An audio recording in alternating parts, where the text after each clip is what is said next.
Here we will run an experiment and prove that light refracts and even bends in the air. We will show how this affects the famous stick and shadow experiment. We will show that the method by Eratosthenes to prove a round Earth is completely unreliable.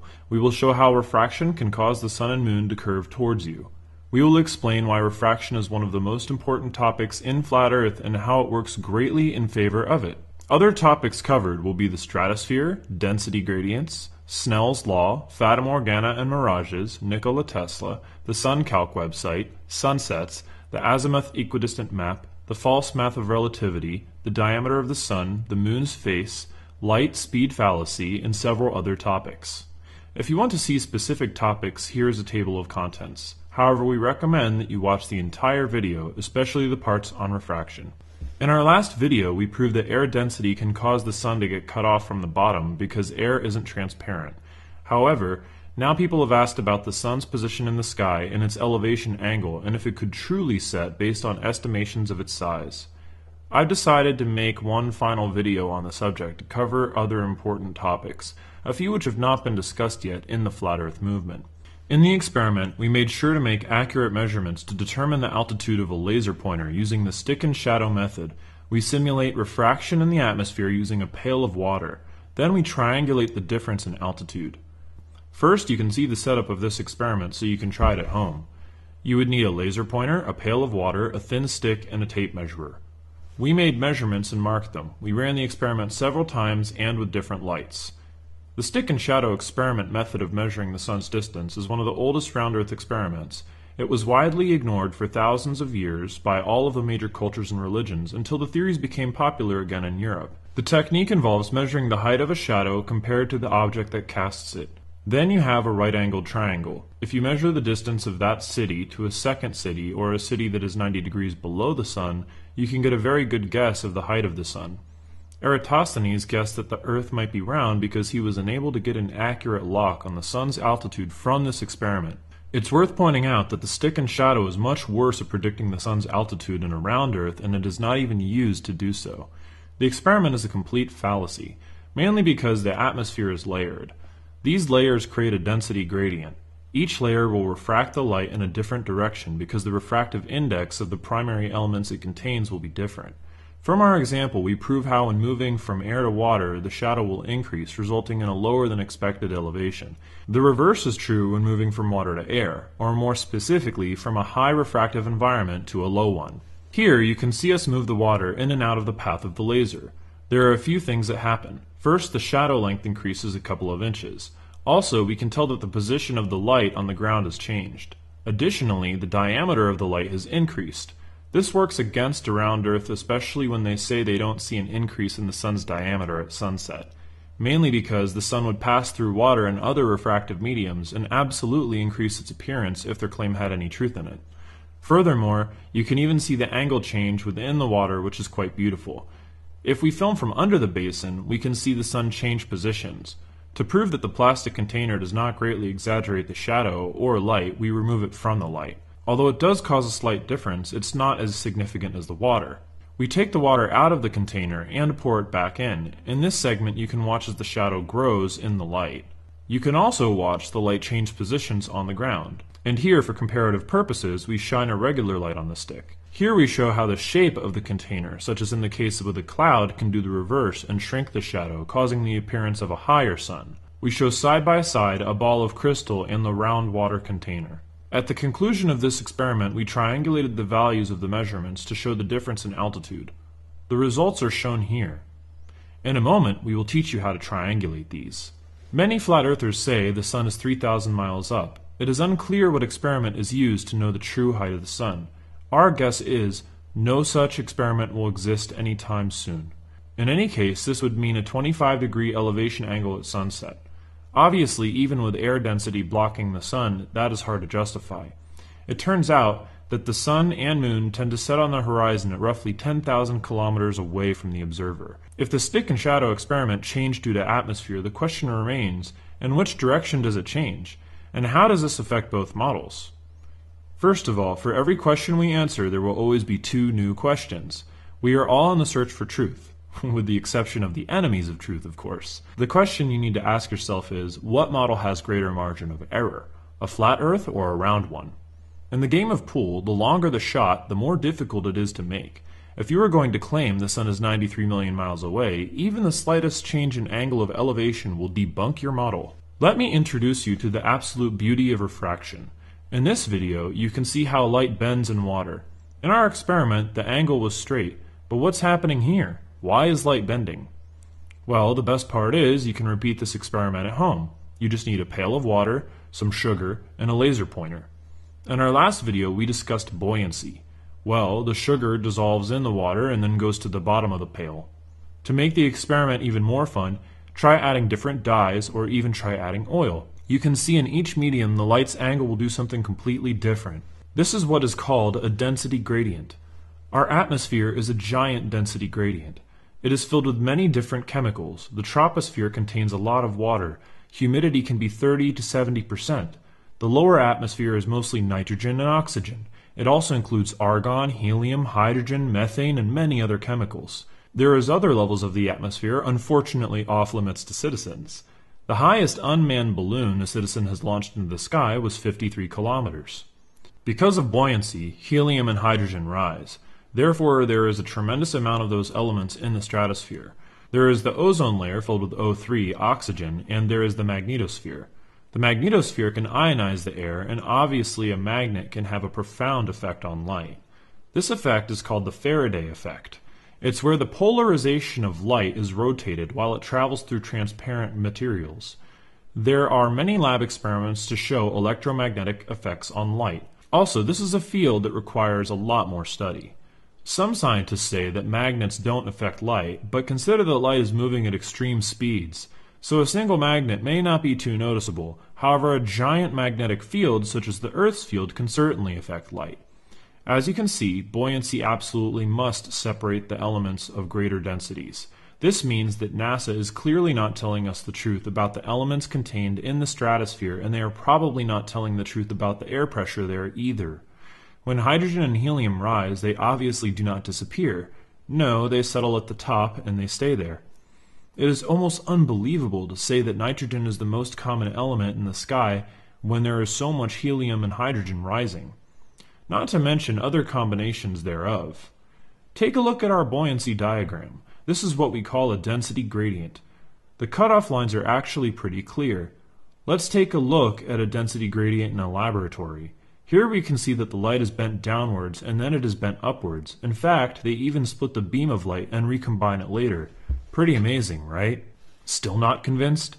Take a look at this clip from the North Pole sun mirage. They see the sun during a time of the year where it should have been impossible. It may be due to the magnetic pole or some other refractive phenomenon. There have been many experiments to show how light can bend up or down in our atmosphere. Over the water, it would be more probable that light bends downwards very slightly near the ocean line as light descends. This is because, as you get closer to the water, the amount of water particles increase. This increase in density causes light to go from a refractive medium to an even more refractive medium. This is called Snell's law. This could add to the list of possible causes for cities to get cut off at the bottom over the water line. What's cool about Snell's law is when you send light back angled up from the water, the light can actually bend upwards. This has been seen in different flat Earth laser tests. The experimenter has to be extremely careful to keep the laser as straight as possible, and over several miles that becomes almost impossible. Imagine shooting a pool ball into a hole 10 miles away. Snell's law is basically an equation that is used for calculating the change in angle of light as it passes from one medium to another, so we can mathematically compute and guess how much light might bend in each medium. Let's take a look at a refraction simulator online. First, you can calculate light going from air into water, like in the case of a city. Remember, the city is on land, so the water density is lower there. As you can see, the lower the altitude of light projection, the more the light falls when it hits the water. As you can see, the sharper the angle of the light, the more the light falls when it hits the water. This works in favor of a flat Earth in any case, because the city's skyline would have more trouble curving over the horizon when moving from air to water because it refracts light downward slightly. However, if you are in the ocean and you shine light upwards, the reverse happens. Let's take a look at what happens when we go from water to air. Amazing, right? The broader the angle of the light source, the less it refracts. Although in our atmosphere these changes are subtle, they are significant over many miles. Let's take a look at this site here. They sort some elements by their refractive index. Notice that there are still tons of materials not on this list, and they do state that the numbers need to be verified, but this is a great reference. So we can see that hydrogen is 4 times more refractive than helium, and lucky for us, hydrogen is more buoyant. So for the 300 or more miles of atmosphere, depending on how high you guess the sun to be, light will travel significant distances bent upwards towards the observer. Extreme heat or cold from the sun can certainly forge elements, such as helium hydride or even stranger elements. It's fair to say, unless parts of space reach negative 300 degrees, we will probably not see liquid hydrogen. However, on the internet, people seem to say in some cases atmosphere is extremely cold. It creates an inversion layer, supposedly. Maybe it just depends on where the sun is. It has been estimated that there is helium hydride in the stratosphere, however. Now, if we consider that hydrogen is above helium, this element will form a nice little lens compounding the amount of refraction that the light experiences. Even a thin layer would be significant. Imagine the light passing through hundreds of tiny little lenses. In order for helium hydride to exist, it must be in an excited state, and I think the tremendous heat of the stratosphere would be a good catalyst for this. I would like to see some experiments done with refractivity of exotic materials like these. I expect it to be significant. You see, an element on its own is not even close to the refractive index of a combined element, and the direction of refractivity may indeed change depending on the combination. For example, water is significantly more refractive than hydrogen or oxygen on their own. Why the dramatic change? Because the elements form a little lens. Let's take a look at the periodic table sorted by density. Using this, we can know how some of the elements will be ordered in the atmosphere and what direction light will bend for each layer. But don't let that dominate your calculations, because what matters is the amount of miles light will travel at the angle before crossing into the next medium. Also, it matters greatly the different materials in the atmosphere. Do not limit your bias to elements only. Refraction increases dramatically when you combine elements. For example, how does ozone affect and refract light, and how thick is the layer? Don't count on government space agencies for honest statistics here. For example, when light goes from helium to lithium, lithium is only 0.23 refractivity, and helium is more than 4 times more refractive. So again, light refracts upwards, and quite significantly. Lithium passes to argon, and light will refract downwards, and it will go down again from argon to nitrogen, and then again slightly from nitrogen to oxygen. However, a big change will happen when light passes through the water in the upper atmosphere to air, which will refract light upwards again. It's hard to say how much argon or lithium is in the atmosphere, however. Ionized particles need to be considered too, and particles such as dihydrogen, dioxygen, and so forth. It's no surprise that people see sundogs and other anomalies in the sky. If you consider that dihydrogen might exist in the hydrogen layer of the atmosphere, then when moving into helium, the refraction angle will be very significant. Light will bend for potentially hundreds of miles up towards the observer. One quick note before we proceed. Explaining our world is not easy. We realize that there will be some debate over how much light is refracted, at what point light refracts up or down, whether or not there is a dome, and so forth. We are not trying to add to the list of theories. We are simply pointing out a scientific fact that absolutely 100% must be discussed. I'm going to assume that because of how many factors there are involved, that being able to calculate this mathematically is actually impossible. However, lucky for us, we have evidence that works in favor of flat Earth. It's called advanced sunrise and delayed sunset. This is where the sun sets later than it should. Sometimes the sun rises earlier than it should. This is evidence that sun's light bends upwards towards you. In fact, even according to Wikipedia, which is usually very anti-conspiracy, the sun has been seen to set and then rise again, only to set and rise within the same hour. This can be found under the entry for atmospheric refraction. Although I don't really like using Wikipedia, since news articles have been published showing the majority of Wikipedia edits in some categories come from CIA data centers. But let's use it anyways to get some ideas. First of all, their image for the sun is totally bizarre. Why do they have the sun's rays pointing upwards and then bending downwards? Don't the majority of the sun's rays come in straight? In fact, if the atmosphere bends light towards us, why does it ever get dark? Isn't the sun billions of miles in diameter? Anyways, the actual diagram should look something more like this. Here the light comes in straight and bends up, just like we calculated.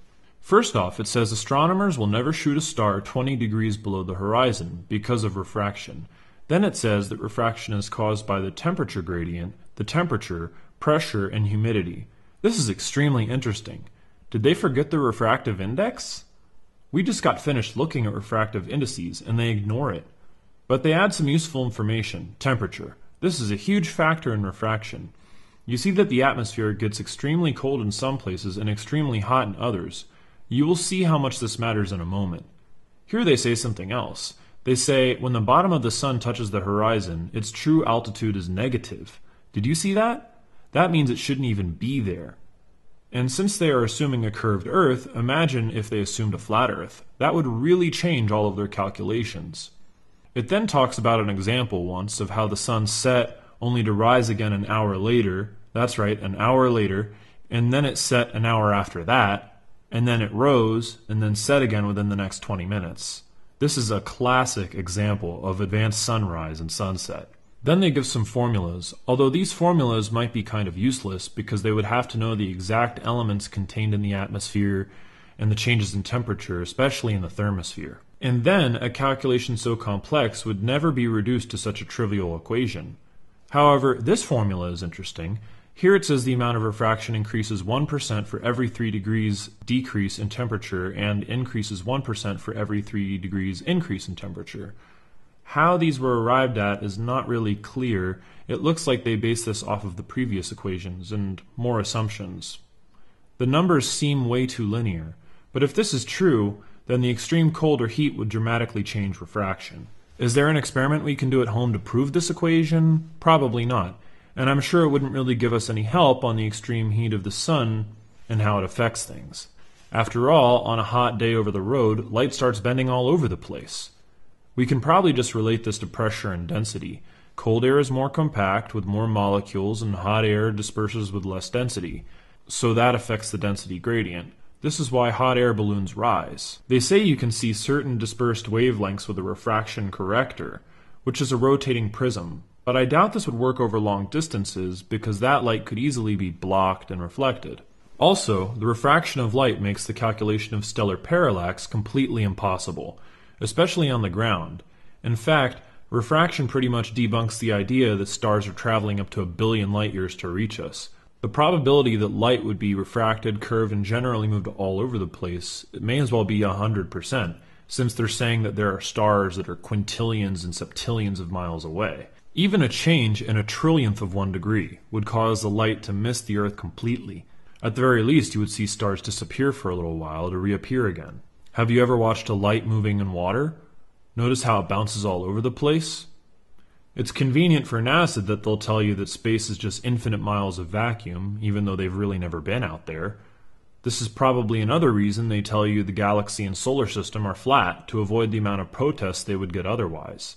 Also, if astronomers avoid filming stars 20 degrees above the horizon because of refraction, that alone is enough to prove to you that their calculations of parallax are not scientific or reliable. If you triangulate a 10,000 kilometer sunset at 300 miles high to the ends of the stratosphere, we get a 2 to 3 degree angle of sunset.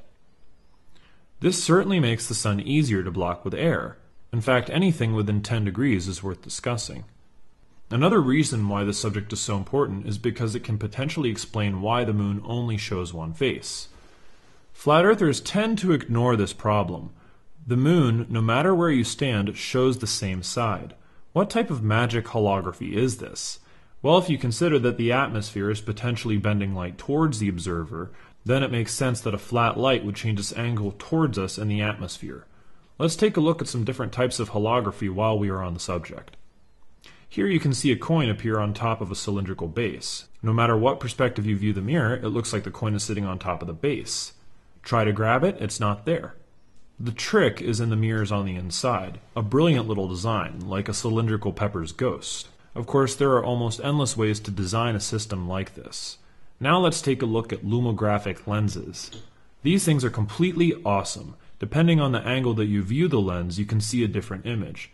This type of lens is an art form. And here is Castayer augmented reality glasses. They use 2 projectors and reflect them off of a retroreflective surface back to your eyes. Everyone sees a unique image. Anyone can make a pyramid hologram at home.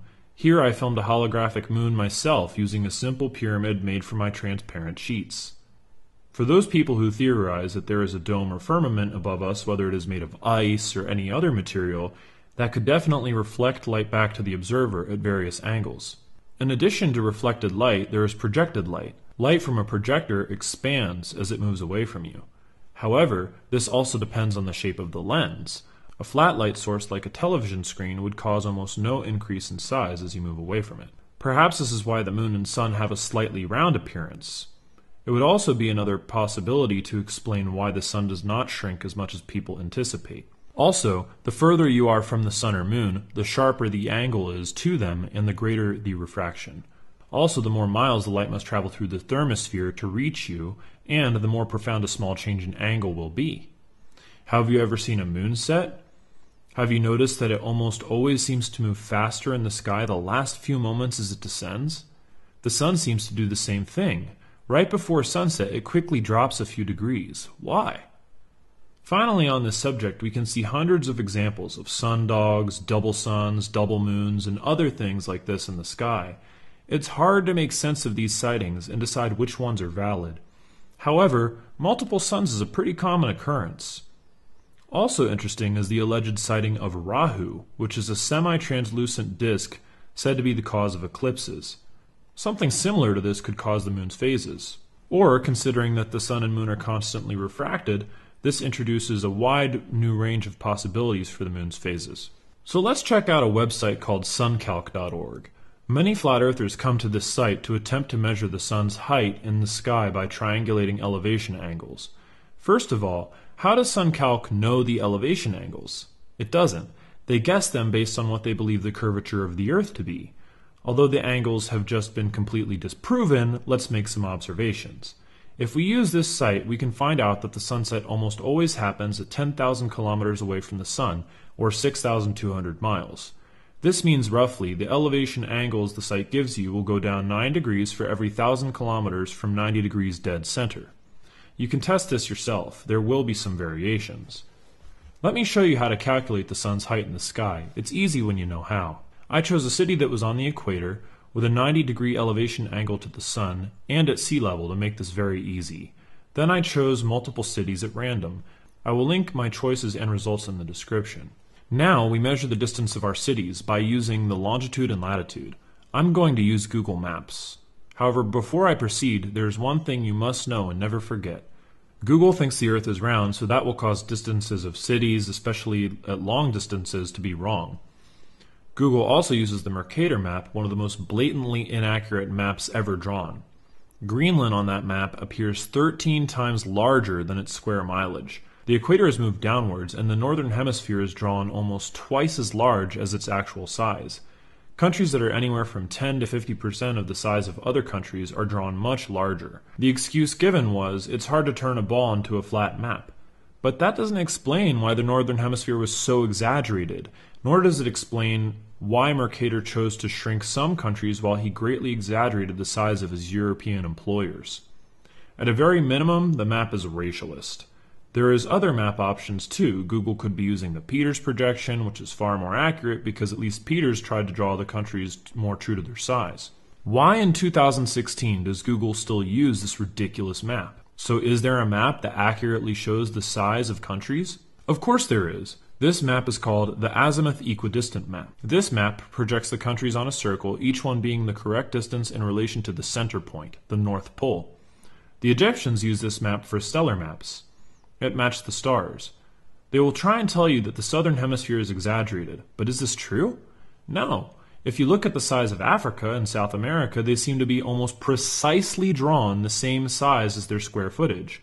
Also, if it is inaccurate, then why do many modern star chart planispheres use the polar azimuthal equidistant projection? In the case of radio, this projection allows for directional antenna aiming, especially in the case of HF communications. So the answer here is, it is used because it is the most accurate map we have.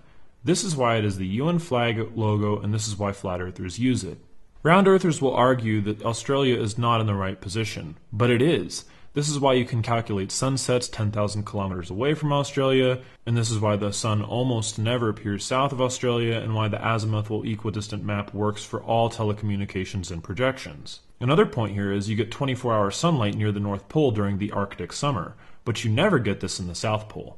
You can prove this on SunCalc, which will never show the sun to be south of the tips of South America and Australia. Also, there is one piece of footage that was claimed to be of an Antarctic summer, but that was debunked as fake. As for flights in the southern hemisphere, such as Qantas, Chile to Sydney, you can see a video of that flight, and the video shows it traveling over ice. It also shows the passenger speaking in Spanish, very frustrated that the GPS disappeared and stopped moving in the Pacific Ocean. Well, the GPS probably disappeared because they didn't want to show them where they were actually going. If you head west on a globe straight from Chile to Sydney, you would never detour south. So the only way you would see ice is if you traveled over the North Pole or nearby it, which is exactly what they did.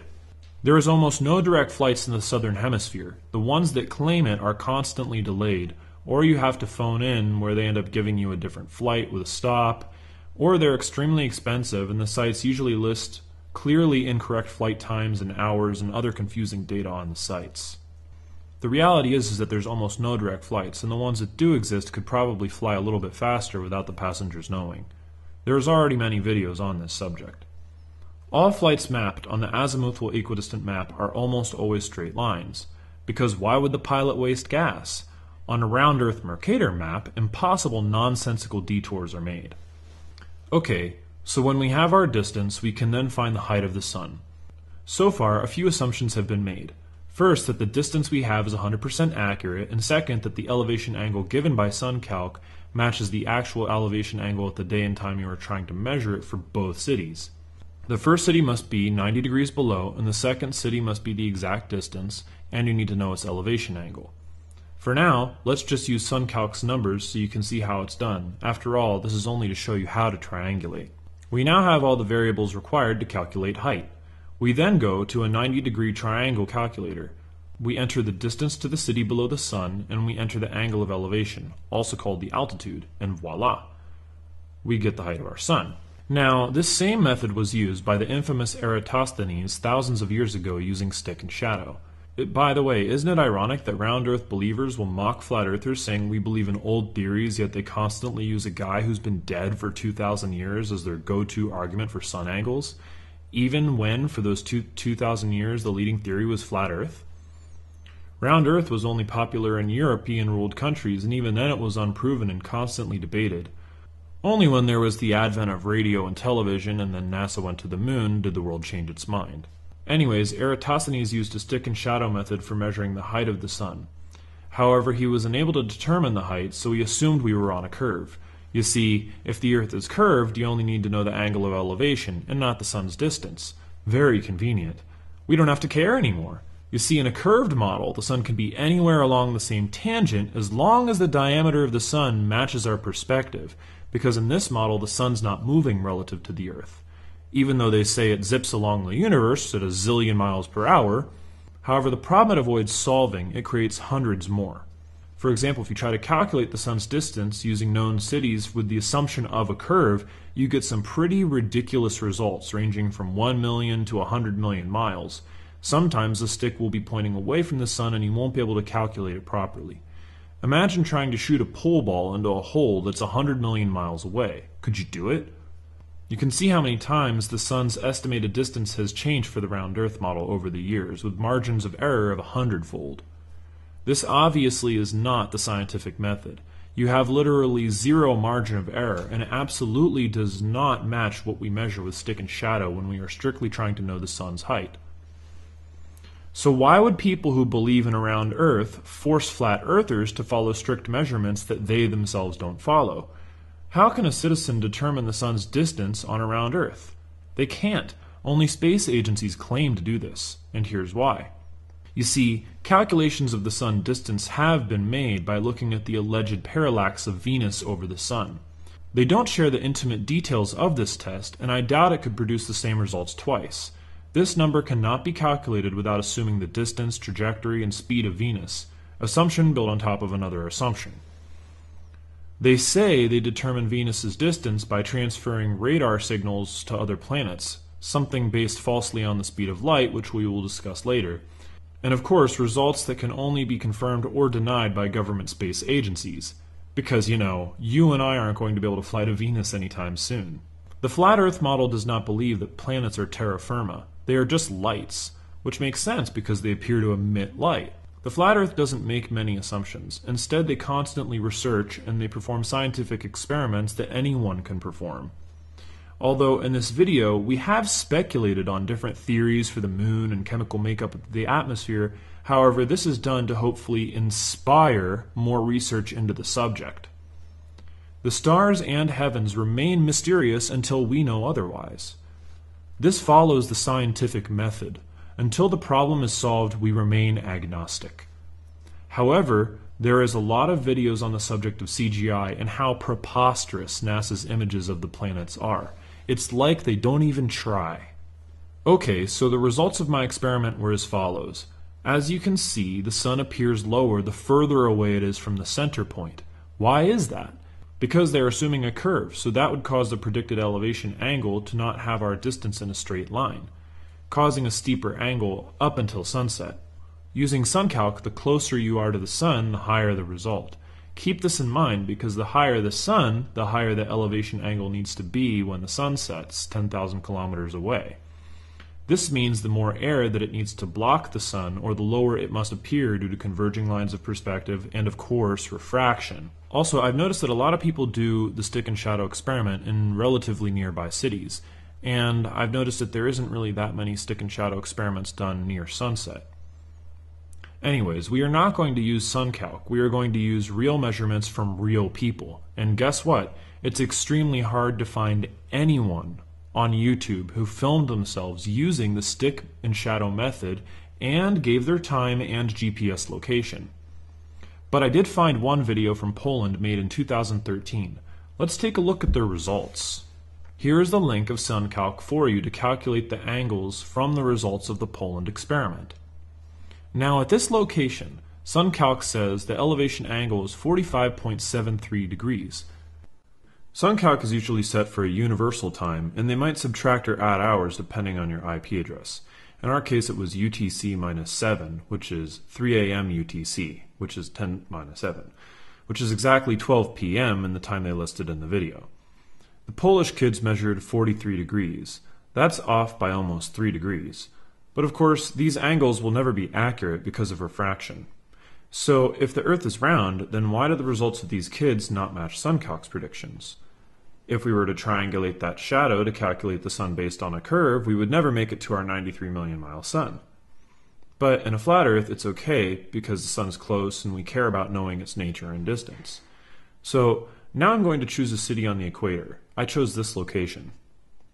Okay, so that's apparently 4,880 kilometers away from our Polish kids. This makes the sun roughly 2,830 miles high. Great.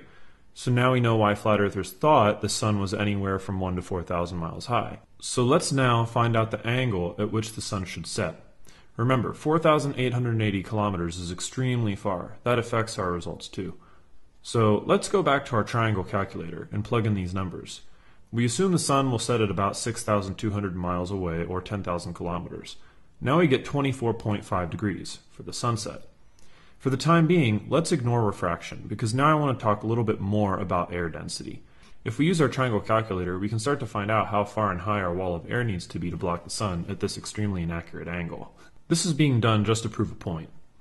At 50 miles away, with 20 miles of atmosphere, there is 54 miles on the hypotenuse of lower atmosphere blocking the sun. That's 54 miles of dense atmosphere, clouds, water, and other things constantly refracting the light. That's at an elevation of 21.8 degrees. However, it's below our target, so why stop there? The atmosphere extends 300 miles upwards at least, according to the internet. First, let's show some other possibilities. If we assume that after 80 miles away and 50 miles high of atmosphere, we get 32 degrees, which is far beyond our target. We can obviously play with these numbers to look at different angles and distances. We can even calculate a 24.5 degree angle to 6,200 miles and determine how much air is included on the hypotenuse with each mile of elevation. Now, why was a 50-mile high wall given as an example? Well, because the atmosphere doesn't stop at 20 miles, that's why. And beyond 50 miles is the thermosphere, and they consider that outer space. In fact, even at 50 miles, you can still have clouds called noctilucent clouds. If you check online, you can even see different air density estimates for different elevations. But who actually goes higher than 20 miles to measure those numbers anyway? Oh yeah, that's right, government space agencies. So we're back to trusting them again. But wait, if air pressure is so low, then how the hell do we get clouds above 50 miles? Well, they say those are rare. But here's the thing, those clouds can't form without some sort of density and molecules in order to form them. So just because there isn't clouds doesn't mean there isn't molecules. That's why the sky lights up so bright for the sun and changes colors when the Earth's magnetic field causes the aurora and ionizes different chemicals in the air, which causes all kinds of beautiful colors. And even where it appears dark, there is still very much something there. The two most buoyant chemicals on the periodic table also happen to be ordered first, our old friends, helium and hydrogen. The world record for altitude in a balloon was 32 miles. That should tell you something, that the air in the balloon was not enough to blow up the container. Then it popped, of course. So, okay, apparently there is enough hydrogen up there to form clouds. Remember, things that are less buoyant are not necessarily less refractive. Everything depends on the element. Considering that, on a clear day we can see 50 miles ahead, but then we can't see through the clouds right above us. That means that the high-altitude air can also be effective in blocking the sun. It depends entirely on the elements there, such as the makeup of a cloud. Considering they say the atmosphere stretches 300 miles up, and at only 30 degrees, you have to cross 600 miles of molecules on the hypotenuse. Look at this company, Air Swimmers, for example. They make these balloons that look like flying fish, and they just hover in the sky. How do they do it? Well, you find the perfect buoyant balance to the fish by adding and removing putty, and then you can get it to suspend in midair like a cloud, and then you propel it with its fin. Any balloon can be made to hover mid-air if the correct balance is found. This is most likely one method on how airships can find balance. For example, if you had an air intake, you could probably find the perfect balance to keep the balloon stable in the sky. I should also mention that heat also plays a role and causes air to expand, changing the volume. And thus heat is another method to increase elevation. It may also explain why parts of the thermosphere is less dense to begin with, because it's hot near the sun, and when things cool, they contract, so consider all of this. There are even more elements at play when we are seeing the sun set. First, there is perspective. Can we see the sun? And second, there is whether or not the light is lighting us. The two are not related. For example, even when the sun is blocked by the clouds, it still lights us. The reverse is also possible, and I will give you an example. Let's take the example of the moon. The light is extremely powerful, but it doesn't light up the whole atmosphere. The moon's light doesn't appear to have the same qualities that the sun's does. However, it's still visible. Another example, a small light in your house only illuminates locally in a corner, but it won't light the whole room. In fact, the rest of the room might appear dark. Lastly, if we go into the depths of the ocean, the light is always blocked by something. It never travels far. At the ocean depths, light won't even go more than a few feet. This is important because flat earthers have said diverging perspective lines can cause the sun not to be seen. However, they probably didn't consider that the light could illuminate things near you. However, when you add refraction, then the light might not reach you. This is why air density is important.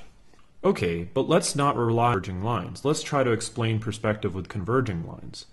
Now, if the sun is at a higher angle, why would it appear on the horizon? Well, first of all, the horizon we see is not the true horizon. It must be a little higher, as proved in the air density video. Second, as things move to the horizon, they appear lower, and the altitude of things make them appear angled. This is why it's so extremely hard to determine how far stars are. To us, they are lights in the sky with no apparent parallax. Without parallax, the only way to know a star's position is triangulation, but for that, we need to know the angles to the stars. But you can't know the angle of something based on its visual appearance alone. You can see where it starts getting difficult. Our eyes triangulate things, but the further something is, the harder it is to determine its distance because of perspective.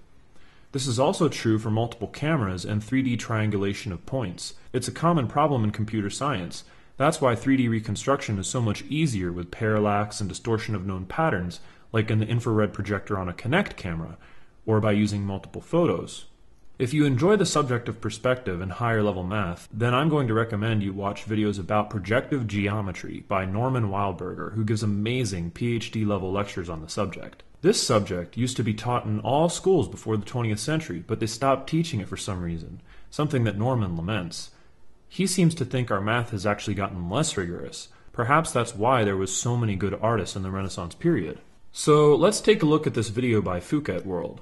The video is actually pretty brilliant. He shows not only the size of things getting smaller as they approach the horizon, but how they also seem to be affected by the angle of approach. In this example, the vehicles converge to the center point of his measurement. Despite going straight, they all seem to converge to the center at 23.5 degrees.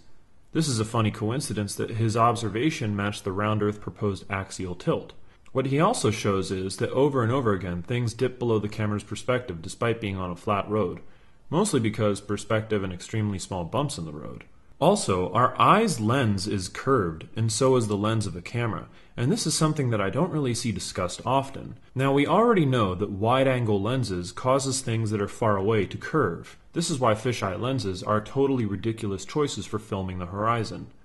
But at what point does the lens in our eye affect the angle of elevation, and at what point does it cause things on the horizon to converge? After all, the further away something is, the more likely it is to be affected by the curvature of our lens. You can try a pinhole camera, but the pinhole camera model does not include, for example, geometric distortions or blurring of unfocused objects caused by finite-sized apertures. It also does not take into account that most practical cameras have only discrete image coordinates. Its validity depends on the quality of the camera, and in general decreases from the center of the image to the edge of the lens, and distortion will increase. So how can we know with 100% certainty that our visual angle to the sun is not affected by any of these things? And can we know that light from the sun can reach beyond 6,000 miles away? Especially when light doesn't travel more than a few feet in the depths of the oceans. After all, when an eclipse happens, it gets dark, but we can still see the sun. So what gets illuminated and what can be seen are separate issues completely. If the vanishing point is slightly angled and the objects that approach the horizon appear lower, it's also unclear that you would be able to visually prove that the sun cannot be flush with the horizon or diverge below it due to optics. It's fair to say it never sets at 0 degrees anyway. So what does this mean? Well, if the sun turns out to be 1,000 miles high or less, then we only need to account for a 9-degree or less elevation angle at sunset.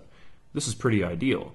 The sun may even be less than 500 miles high. When you start to seriously study chemistry, our atmosphere, electromagnetism, refraction, and optics, an unlimited amount of doors will open for you.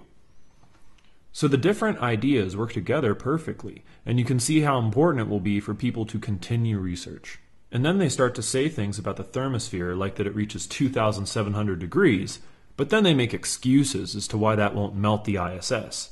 Brian Mullen had a very good video on the subject. If they claim to not be melted at that height, then how did they measure the temperature to begin with? And whatever is making the particles hotter, shouldn't that also be heating the ship? One possible explanation for the temperature increase in space is simple. They're close to the sun. We might see it go from extreme heat to extreme cold. All kinds of elements could be generated up there, maybe highly refractive elements, further layering our atmosphere. After all, if the Earth is flat, why should we assume the sun and moon are flying through a vacuum? Especially if we know that NASA is feeding everyone false information. It's much more believable that the sun and moon are something so unbelievably awesome that it would humble and amaze all of us. Also, light changes speed in water and gas. This is very important, and when you realize this, you will be amazed at how much modern religious scientism falls apart. Light can slow down anywhere from 3/4 to 1/3 of its speed through water and glass, and using a crystal you can even trap light. By use of a Bose-Einstein condensate, Danish physicist Lene Vestergaard Hau at Harvard University succeeded in slowing a beam of light to about 17 meters per second. Okay, so why does this matter? Well, there are many things you can do with light. You can refract it, changing its direction, you can diffract it, you can separate the waves, and sometimes isolate color frequencies, like Royal Raymond Rife did to analyze bacteria without harming it with the world's most powerful cellular microscope that he made. Or you can reflect it. So this can be an important problem because modern scientists base all of their measurements on c, the speed of light, which they calculate in air. But remember, air is filled with at least 30% humidity and tons of other chemicals that refract light. It's not even close to being transparent. There is so much air pressure that it can cause planes to rip apart if they fly too fast at low altitude. They never measure this speed on Earth in a vacuum chamber. Their official number for C is based on experiments done in lower atmosphere, which we can prove because people actually measure this and post those videos to YouTube. They might use an oscilloscope and a mirror, for example. Let's also consider the margin of error in their measurements and in their equipment. Now, if you are not measuring C in a vacuum, then how can you know its true speed? It clearly moves slower in air, so the speed of light must be wrong, but how much is debatable. However, if you suck the air out of a train, it will crush like a tin can. Sending lasers from Earth to be refracted back won't work either, because it still needs to travel through the atmosphere. So who can measure light in a vacuum? It's possible that it's almost infinitely faster. So why does this matter? Because it debunks the speed of light and brings relativity into serious question. But don't take my word for it. Let's look at this video by Norman Wildberger again. He does an absolutely brilliant job showing you mathematically why GPS would not possibly work without relativity. The math is absolutely beautiful. He brings up the Michelson-Morley experiment, which proves the Earth wasn't spinning, because no matter what direction you measure light, the result is the same, even in the direction of the alleged spin. The globe Earth was basically screwed by the experiment. Norman starts talking about relativity in GPS at around 20 minutes. So the problem with satellites is they have to use atomic clocks and measure time extremely accurately. They say many satellites are 23,000 miles away, for example, or even more in some cases. So right off the bat, you know that anybody who thinks they have seen one has obviously had it confused with a weather balloon or something else. Nobody is going to be seeing anything 23,000 miles away. Second, the satellite somehow had to get past the blazing hot thermosphere. And third, why the hell would anyone send satellites 23,000 miles away when they can just use weather balloons or skywave or fiber optic cables or ground-based towers, which is exactly what they do. And of course we have no videos of the Earth spinning and no photos that aren't CGI composites. If those satellites were real, there would be thousands of videos of the Earth spinning and thousands of photos. Well, one thing that is certain is light can move longer distances vertically because there are less obstructions and it's moving through a less dense medium. Technology such as skywave, for example, has been around for a very long time, and it functions by reflecting waves off of the ionosphere. A similar effect can be achieved with balloons, sending signals from one to another. Now, Norman is a genius mathematician, and he explains that the results of GPS and its ability to triangulate would be off by milliseconds. Then he uses relativity in his math to fix the problem. So he's forced to use relativity here. Relativity says that time slows down the faster you approach the speed of light, but only for you, the time traveler. So because the Michelson-Morley experiment didn't fit the globe model, and because their fake satellites would have latency, they decided that everything travels through time. First of all, Norman makes some assumptions. First, he assumes that the speed of light is correct. But we already know that light was measured in the atmosphere and not a vacuum, so it can't be perfectly accurate. So his first assumption is based on an incorrect number. Next, he assumes the government is telling the truth and that there are satellites 23,000 miles away. Now you tell me, what is more logical? Is it more logical that light travels through time, or that the speed of light was wrong? Is it more logical that light travels through time, or the government lied about satellites? Does light travel through time, or does the Earth simply not spin? Does light travel through time, or are satellites actually just balloons and skywave and ground-based technology? Tesla was one of the greatest minds in history. He discovered alternating current. It says he discovered the radio before Marconi. He invented more things than almost anybody of his time. He was literally the father of all of our modern technology. And he didn't believe in relativity. He also did not believe in the atom molecule. And he believed that electrons were physically impossible. Look at some of these quotes by Tesla. He was obviously a huge fan of the geocentric model.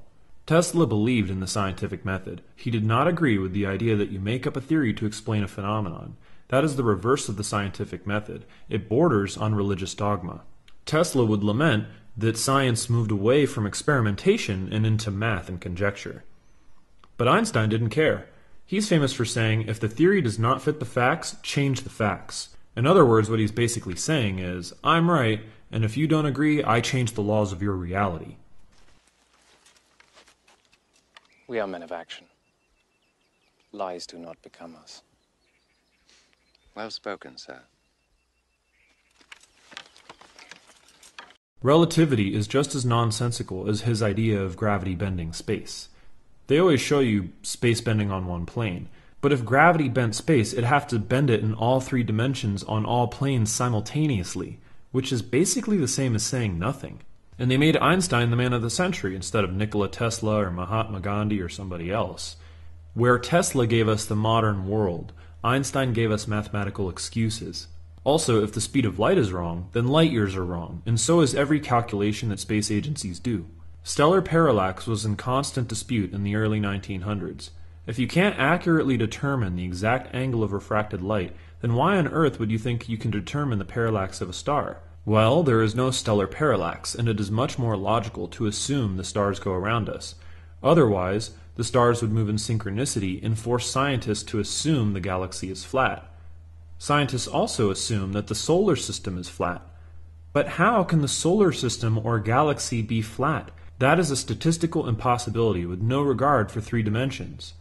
Believing this is almost a religious belief. Why do people agree with this? So who's the bigger flat earther, us or them? I have an idea. Don't assume the galaxy with its alleged zillions of stars is on a flat plane, and instead simply assume the Earth is flat, exactly as it appears. They never even give a satisfactory reason as to how they think the solar system became flat in 3 dimensions. I doubt you will even find a working computer model for that theory, although I'm sure somebody somewhere has made us a pretty animation. Most modern theories are hardly ever questioned. If the subject of stars interests you, I highly recommend you investigate this further. So what about a theodolite for measuring angles? Well, surveyors use them all the time. They are, however, not very useful for extremely long distances. Not to mention, as distances increase, so does your margin of error. So another question about the sun is, if you use a solar filter, then the sun will not shrink in diameter. Well, first of all, there is very little footage, if any, of the sun for 24 hours through a solar filter sunrise to sunset. Also, most of the footage zooms in on the sun. This makes a continuous shot a lot harder. However, thanks again to Phuket World, who shot the sun through a solar filter, and he posted his results, and we do see a diameter change. However, round Earth believers give us their videos showing the size not changing. However, most of these videos are very short and thus inconclusive. So which one is it? I would like to see the Flat Earth researchers perform a 24-hour time-lapse with a solar filter and no zooming so the shot is continuous. Also, the atmosphere refracts the sun, and it increases the diameter of it as it passes through air. The further the sun, the more air it'll pass through, and the more it won't shrink as much as we expect it to. This was explained in my first video. Also, it depends completely on the light source and the lens of the light source. For example, when you use a projector, the image actually gets bigger as you get further away from the projection. By the way, in my first video, a few people wanted to know how I can prove that we were walking backwards. Well, you see the diameter of the light shrink, and in one shot you can see the light overhead. The reason it descends so fast is because we sped up the footage 300%. In fact, you can tell a lot of the clips that we used were sped up to fit the video within the audio and get it within 10 minutes. We walk backwards from the table in the room to the end, which is about 15 feet away. Plus, you can do it yourself. Do it with 2 cameras if you like. Do it with the lights on even. The results will be the same. In order to set it up, just use transparent sheets, cut them into different heights, and stack them on top of each other. The more sheets for each layer of atmosphere, the denser that layer of air. You can also experiment with different gels and simulate different elements. Some people ask, why does the sun approach left to right or right to left in different hemispheres? Well, obviously that depends entirely on which way you are facing and if you are north or south of the sun. I've noticed that people use these videos where they show a stick and shadow going around a little piece of paper with north marked on it. But this is clearly wrong, because if you are south of the equator, the sun will be approaching from the east, which will be on your right-hand side if you're facing north, and it will cast a southerly shadow on the stick. As it moves from right to left, the shadow will appear to move counterclockwise. If you perform the same stick and shadow experiment north of the sun, the shadow will move in the other direction.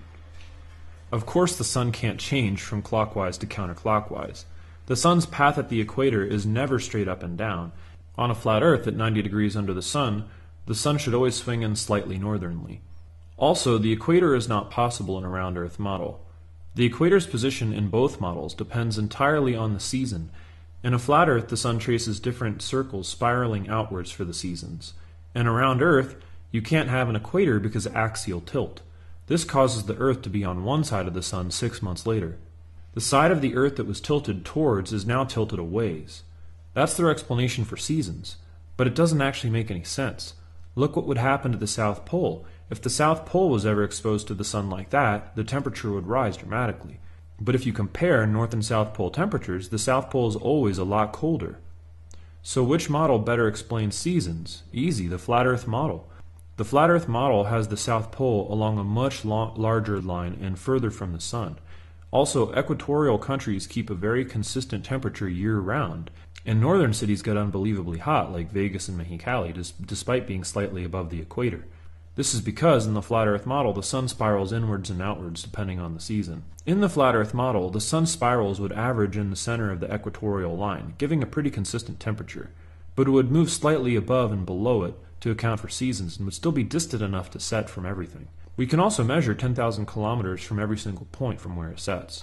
Both models explain varying daylight time, but the round Earth suffers from the fact that the Earth is on the other side 6 months later, forcing them to prove the impossible. Why isn't day and night not flipped 6 months later?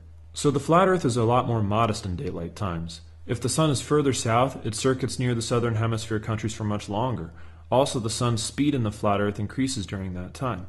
Then it spirals inwards into a smaller circle. Some people have theorized about a dome, and although that's a very interesting idea, it's a little bit beyond the scope of this video.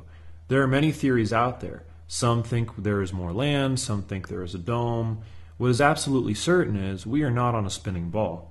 Also, crepuscular rays is strong evidence that the Sun is a lot closer.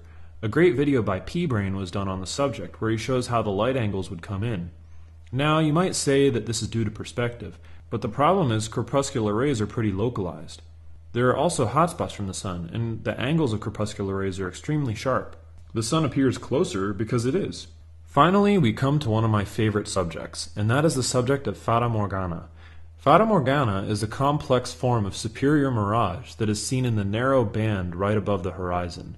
This optical phenomenon actually dramatically favors the flat Earth.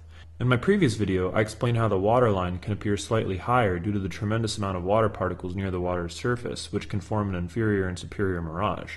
Fata Morgana is usually layered and usually inverted, or both inverted and straight. Well, when you zoom in on the horizon, you are only looking at this extremely thin line of the horizon. It becomes pretty self-evident that after 40 miles, strange things can start to happen with compounded air. What do you notice about every mirage that you see? Well, first of all, they're completely awesome. They're also pretty common over water and over the hot desert or in extremely cold climates. This mirage here is awesome. Look at how it looks like a flying ice wall. One thing that most mirages have in common is they are wavy, with fractals, and sometimes they look ghostly looking.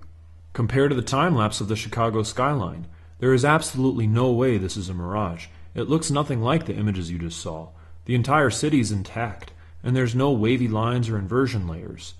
Also, things that you can see within 10 miles away at sea level, like boats, islands, and other shorelines and so forth, should be more than 6 stories below your line of sight. These are daily occurrences. Go to the beach and prove it to yourself. And remember, it squares with each mile on a curve, so each mile becomes more and more impossible to explain on a ball and easier to explain on a flat plane.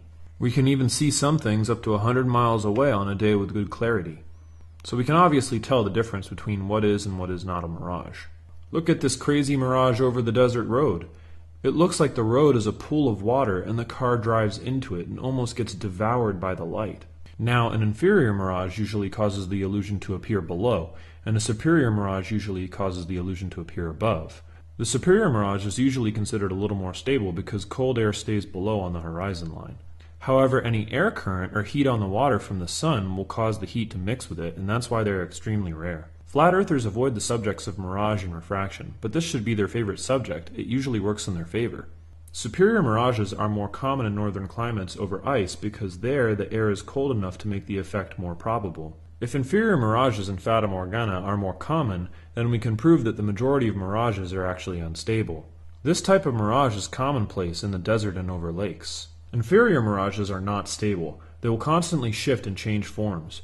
We have been told that mirages are more common near the horizon line. So if people are saying that the Chicago skyline is a mirage, then they must give examples of inverted cities and prove that this is a common and everyday occurrence. Also, because air density forms a gradient, it's unclear that a superior mirage would be able to happen to an entire city over a lake. And also, you can see the Chicago skyline any day you desire. The visibility in the time-lapse of the skyline is obviously due to clarity. When the clouds clear, it's visible. Also, this is just one of tens of thousands of examples. Any day you can visit the Bolivian salt flats or see mountain ranges or cities for miles. You can see other islands and boats on a daily basis. So if inferior mirages are more common, would it not be more reasonable to assume that it has an effect on the waterline, normally causing the waterline to appear slightly higher? And also consider the effect that our atmosphere has on light. When you study it, you will be amazed and your eyes will open and you will know the truth. So hopefully this video has been helpful. I'm going to attach a frequently asked questions to this, so researchers can make their own videos based on what they have learned here. This video is meant to be a very high-level analysis of the sun, angles, refractions, optics, and other things that have not been covered enough in the Flat Earth movement. It's an extremely advanced course in optics and light. We have tried our best to avoid speculation and to explain light in as great a depth as possible. If there was any errors or omissions in this video, please consider the amount of content we've covered, the amount of time it takes to make a video like this, and please be kind in the comments. We realize there will be a lot of discussion on this video and the subjects that it covers, so try to make logical and scientific arguments that can be reproduced at home, and avoid breaking any of the following logical fallacies. You can pause here if you need time to read them. Also, you have permission to mirror this video. You can use it to make smaller videos, or you can borrow ideas and content from it. In fact, anybody that wants to make my FAQ into a video or a documentary, they are certainly welcome to. All I ask is that you choose really good videos and visuals and links to illustrate the points. And remember to stay positive, don't worry, and be happy. Thanks, and have a wonderful day.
There goes the moon.